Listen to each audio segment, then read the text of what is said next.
Bismillahirrahmanirrahim. Allahümme salli ala seyyidina Muhammedin ve ala ali seyyidina ve nebiyina Muhammed. Değerli Müslümanlar, bugün buraya toplanmamızın amacı Allah'ın yeryüzündeki şiarları olan, evleri olan camilere yönelik cinsi eylemi sınamak, lanetlemek, bir Müslüman olarak tepkimizi dile getirmek için buradayız. Tüm duyarlı Müslüman kardeşlerimizi en azında bu fasık zihniyete karşı tepkilerini dile getirmek için, haykırmak için, safımızı belli etmek üzerinde şöyle ferman ediyor. Allah'a ve ahiret gününe iman edenler, Allah'ın mescitlerini tamir edenler, onarırlar, umulur ki kurtuluşa erenler bu fırkadır. İnşallah Teala bizler de Allah'ın mescitlerini tamir eden, onaran Muhammediler olarak tepkimizi dile getirmek için buradayız.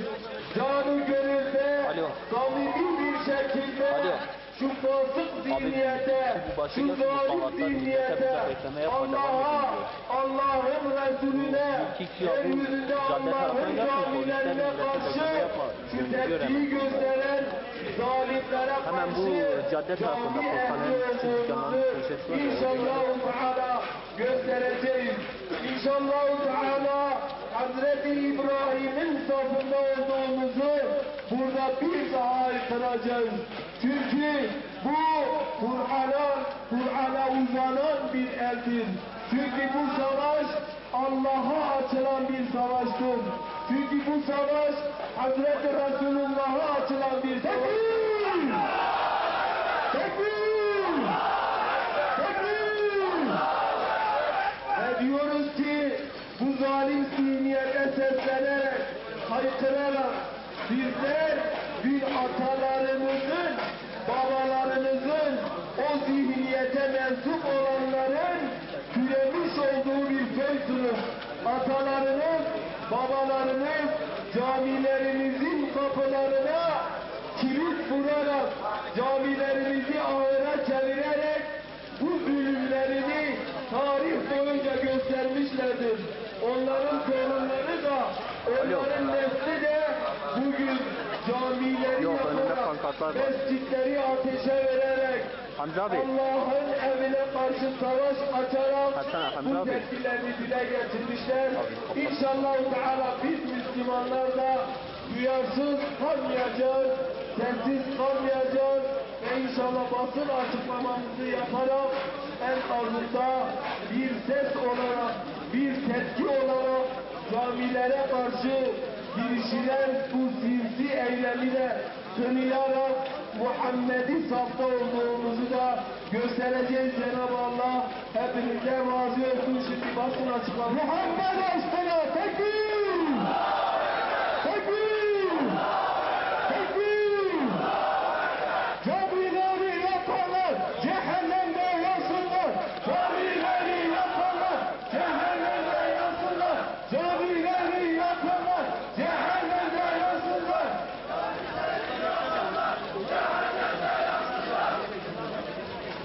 Basına ve kamuoyuna ilimizde son 10 gün içerisinde Ali Ağa Camisi ve Musa Ağa Camisi içerisindeki Kur'anlarla yapılıp Lise Camisi'nin de duvarına siyasi slogan yazılıp yakılmak istenmiştir. Bu menfur saldırıyı gerçekleştirenleri kınıyoruz. Camileri yıkanların bilinmemesi, devletin şu ana kadar saldırganları yakalamaması, bu menfur olayı kimden gelirse gelsin, bu alçak saldırı İslam dinine ve değerlerine yöneliktir. Bu işi yapanların inançsız olduğunu biz halkımız bilmelisiniz. Çünkü camiler Allah'ın yeryüzündeki evleridir. Camilere bu şekilde saldırmak inançsızlıktır, başka bir şey değil. Öncelikle şunun çok iyi bilinmesi gerekir ki camiler hiçbir ideolojinin pilotu değildir. Hiçbir siyasi partinin merkezi de değildir. Camiler üzerinde birilerine mesaj vermek ahmaklıktan başka hiçbir şey değildir.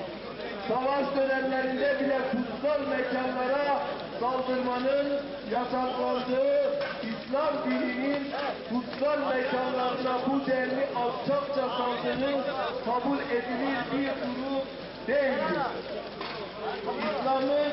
İslam dininin değerlerine saldırının olduğu bir çağda yaşamak yüreğimizi sızlatmaktadır. Evet, yıllarca bu halkın değerlerine savaş halk tarafından karşılanmaktadır. Bu bilinmesine rağmen camiler üzerinde birilerine mesaj yolluyorsanız bunu da bilin ki biz bunu din düşmanlığı olarak görüyoruz. Bu vesileyle biz Müslüman halkımız huzurunda devletin yetkililerine sesleniyoruz.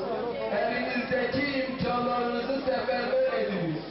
Bu işi yapanların bir an önce bağlantılarıyla ortaya çıkarılıp teşhir edilmesini istiyoruz. Camileri içindeki Kur'anlarla yakılması münferit bir olay değildir. Organizeli yapıldığı ve kirli bir tezgahın ürünü olduğu aşikardır. Bu tezgahı kuran inançsız taifenin gün yüzüne çıkarılması temennimizdir. Ama her ne hikmetse bu kadar devlet olanaklarına rağmen herhangi bir somut adımın atılmaması bizlere de kuşku veriyor. Son olarak da siz Müslüman halkımızla şunları rica ediyoruz. Kesinlikle sağduyulu olmalıyız. Oyuna gelmemeliyiz. Camilerimize sahip çıkmalıyız. Bu muhabbetler bize emanettir. Camilerin cemaatsiz kalması için kalmaması için vakit namazlarımızı camilerde kılmaya gayret edelim. Camilere gitme seferberliği ilan edelim. Eşimize, dostumuza bu seferberliği duyuralım.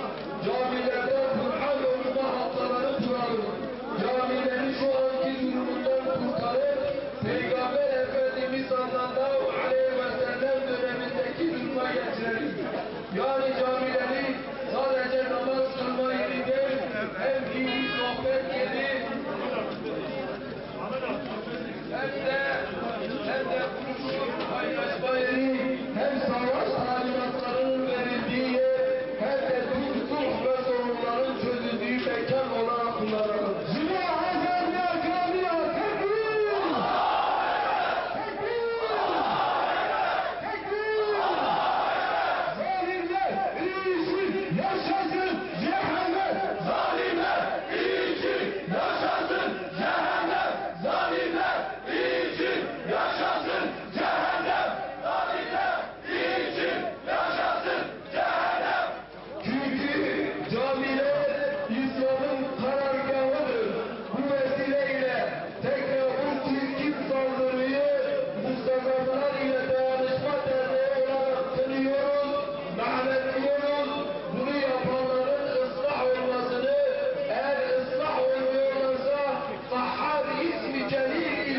Allah